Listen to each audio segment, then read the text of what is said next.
Се чека нотата од Грција со која таа ќе информира Македонија дека ги исполнила своите обврски за да може договорот од Преспа да стапи на сила. До почетокот на вестите се уште немаше информација дали нотата е стигната до македонското МНР, а по која во службен весник ќе биде објавен датум за стапување на сила на уставните измени и уставниот закон за промена на уставното име, поточно од кога и официјално Република Македонија ќе почне да се именува како Република Северна Македонија.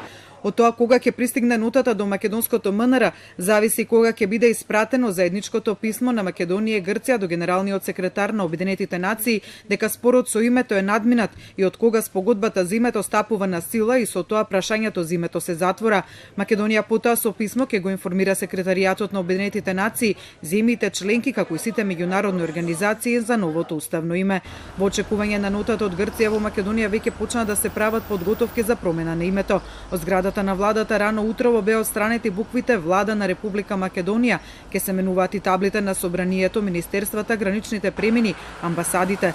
Според информациите на Телма, веќе се изработени таблите со новото име и на граничниот премин Богородица кон Грција би била поставена првата табла со името Република Северна Македонија. Изработени се и нови интернет страници на владата и министерствата со новото име.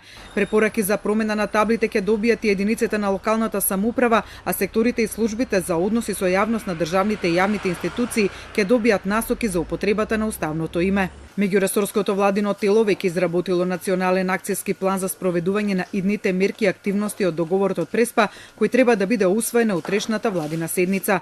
Делот од врската на Македонија за имплементација на договорот од Преспа е именување во рок од 5 години од неговото стапување на сила на сите лични документи на граѓаните.